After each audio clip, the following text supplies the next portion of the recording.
Bonjour à tous. La présentation est en français plus la traduction en anglais. Les forces dérivant d'un potentiel.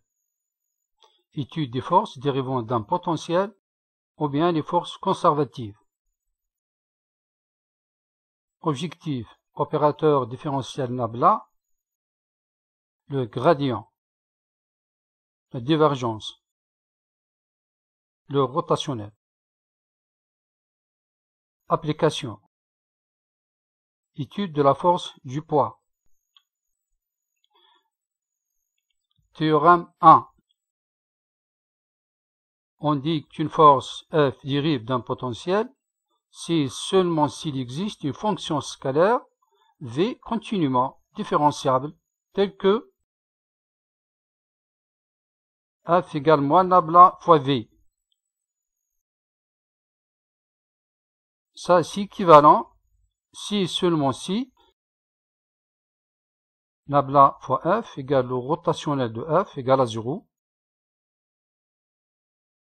Identiquement, théorème 2, un champ de force F continuellement différenciable dérive d'un potentiel si et seulement si l'intégration sur un chemin fermé de F fois dr égale à 0. Ça, si le long de toute courbe fermée simple sans intersection. Le travail total est nul. Opérateur différentiel Nabla.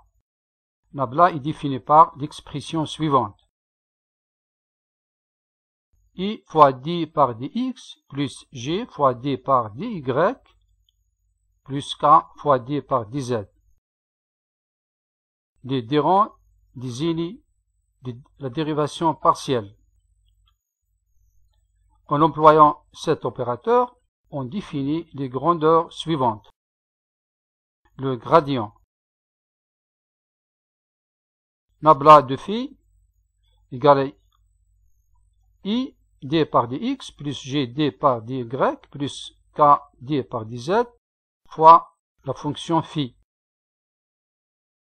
On remplace, on obtient I fois d phi par dx plus g d phi par dy plus d phi par dz. Ça, c'est un vecteur. La définition de la divergence.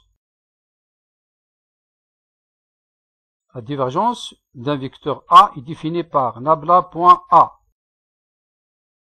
On remplace Nabla et on remplace A. On obtient la dérivée de AX par rapport à X, plus la dérivée de AY par rapport à Y, plus la dérivée de AZ par rapport à Z. On le note par div de A. Ça, c'est un scalaire. Le rotationnel. Le rotationnel est défini par Nabla fois A. Ici, c'est le produit vectoriel. On le désigne par rot A. On remplace chaque vecteur par ses composantes. En employant le déterminant. Donc ça, c'est le rotationnel de A.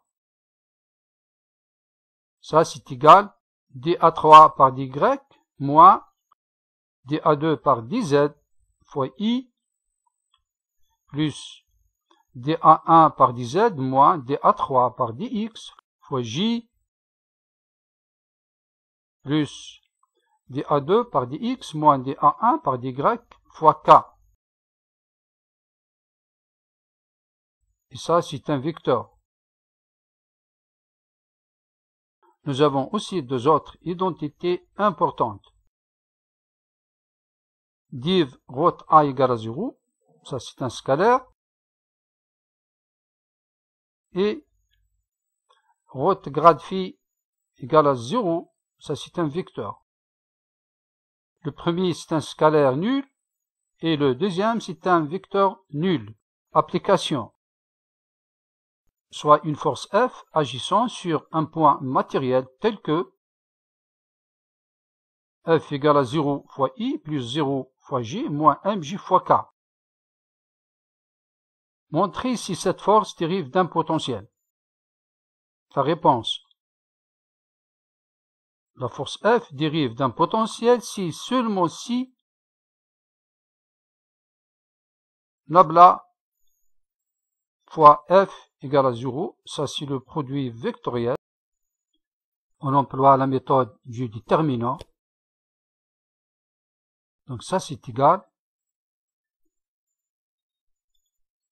d de moins mg par dy moins d de 0 par dz fois I plus d de 0 par dz moins d de moins mg par dx fois j plus d de 0 par dx moins d de 0 par dy fois k.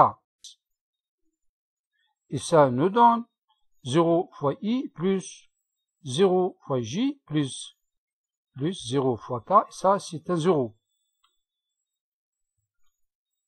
C'est-à-dire la force F dérive d'un potentiel. La détermination de ce potentiel. D'après le théorème 1,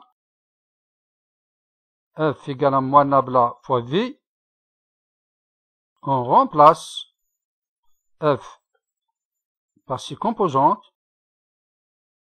et on remplace moins nabla fois V. Cette égalité nous permet d'écrire moins mg égale à moins dv par dz. Après intégration, donc v égale à mgz plus une constante. Ça c'est l'équation 1. C c'est une constante. Pour z égale à 0, et selon l'équation 1, v égale à 0, c'est-à-dire la constante c égale à 0. Donc v égale à mgz. Et ce potentiel, c'est l'énergie potentielle.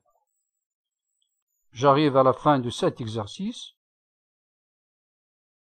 N'oubliez pas ça, s'il vous plaît. Et bonne chance à tous.